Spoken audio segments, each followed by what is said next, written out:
আপনারা যদি সেবা না পান অথবা যদি কখনো হয় না শিকার হন, জাস্ট আমার কাছে পৌঁছে যাবেন। আমার ফোন নাম্বারটা আজকে আমি দিয়ে যাচ্ছি এবং আমাকে জানাবেন।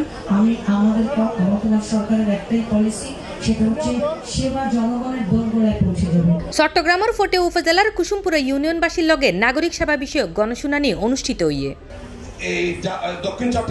সেপ্টেম্বর 9 তারিখ মঙ্গলবার সকাল 11টায় কুসুমপুরা ইউনিয়নের মাঠত এই গণশুনানি করে চট্টগ্রাম জেলা প্রশাসক ফরিদা খানম।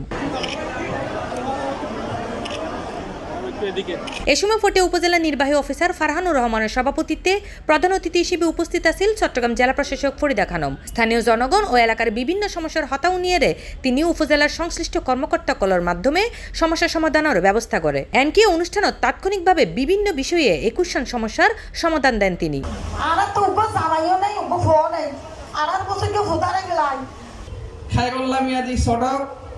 এটা ব্যাংকে গেছে অনেক দিন হলো, দীর্ঘ অনেক বছর থেকে ওই দিক থেকে কোনো শিক্ষার্থী আসতে পারে না।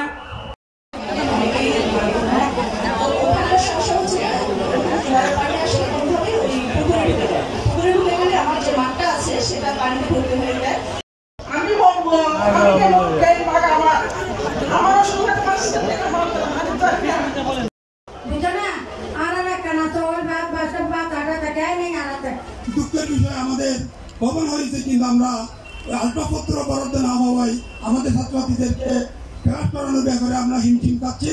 গণশুনানির মাধ্যমে যারা গরিব দুস্থ ওই ধরনের যারাদেরকে বয়স্ক এবং বিধবা ভাতা দেওয়া প্রয়োজন, সেই ব্যাপারে আপনারা এবং আমাদের ইউনিয়ন মহোদয় আমাদের ভারপ্রাপ্ত চেয়ারম্যানের মাধ্যমে কার্যকরী পদক্ষেপ গ্রহণ করবো আমি আশা করি। সামনের বাড়ির রাস্তাটা শুধুমাত্র হয় না, শুধুমাত্র আমি এবং আমার ফ্যামিলি আমরা অ্যান্টি আওয়ামী লীগ, অর্থাৎ আমরা সমাজের ন্যায়গুলা নিয়ে অন্যায়গুলা নিয়ে লেখালেখি করার কারণে আমাদের বাড়ির সামনে রাস্তাটা হয়নি উপর্যুপরি।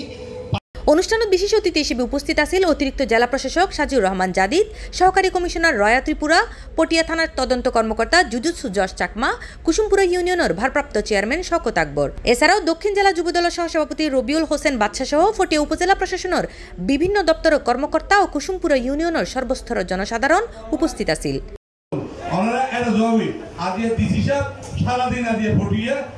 কর্মসূচির তাই বলে আর বিভিন্ন সূত্র জানি আমাদের মিডিয়া সাংবাদিক ভাইরা যারা আছেন কষ্ট করে গভর্নমেন্ট মধ্যে সবাইকে ধন্যবাদ জানাই। আমার তরফ থেকে আমাদের অনেক এ সময় প্রধান অতিথির বক্তব্য জেলা প্রশাসক হয় বর্তমান সরকারের আমলত ব্যাক নাগরিক অকলন নাগরিক জীবনের বিভিন্ন সেবা গিন দিতে আরা বদ্ধপরিকর।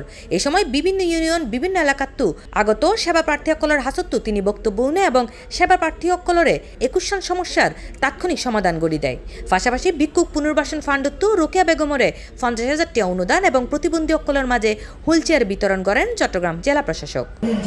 আমরা মূলত সেবা দিতে পারছি না বলেই কিন্তু ইউনিয়ন পরিষদে গণশুনানির আয়োজন করা। যারা যেতে পারেন না, জেলা প্রশাসনের সঙ্গে বিভিন্ন বিষয়ে শেয়ার করতে পারেন না, সমস্যার কথা বলতে পারেন না, আমরা ওদের সমস্যা শুনেছি।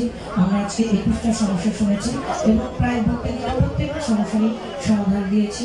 আমাদের এখানে বয়স্ক ভাতা, বিধবা ভাতা, দৃষ্টি প্রতিবন্ধী ভাতা, পঙ্গু ভাতা বা আপনার ভিক্ষুক পুনর্বাসন বিষয়ে যে তারপর আমরা 2টা হুইল চেয়ার দিলাম দেখলেন।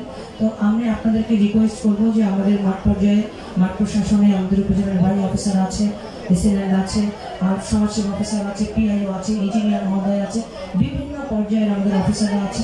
প্রত্যেকেই কিন্তু আপনাদেরকে সেবা দেওয়ার জন্য এখানে এসেছে। এই ইউনিয়ন পর্যায়ে গণশুনানি আমাদের জেলা প্রশাসক মহোদয়ের একটি বিশেষ উদ্যোগ, যেটা আমরা বিগত 2 সপ্তাহ হলো আমরা শুরু করেছি। প্রাইমারিলি আমরা সলিমপুর ইউনিয়ন, আপনারা জানেন সীতাকুণ্ড উপজেলা, সেখান থেকে আমরা এটা শুরু করেছি এবং আজকে দ্বিতীয় পর্যায়ে আমরা কুসুমপুরা ইউনিয়ন পরিষদে যুক্ত হয়েছি। তাদের বিভিন্ন সমস্যার কথা কাউকে তুলে ধরতে পারছেন না, তাদের কোনো প্রতিনিধিত্ব হচ্ছে না। জেলা প্রশাসকের কার্যালয়ে প্রতি সপ্তাহে বুধবারে গণশুনানি হলেও স্যার প্রতিদিনই কিন্তু সেখানে গণশুনানি গ্রহণ করে থাকেন। C+ TV Chittagong.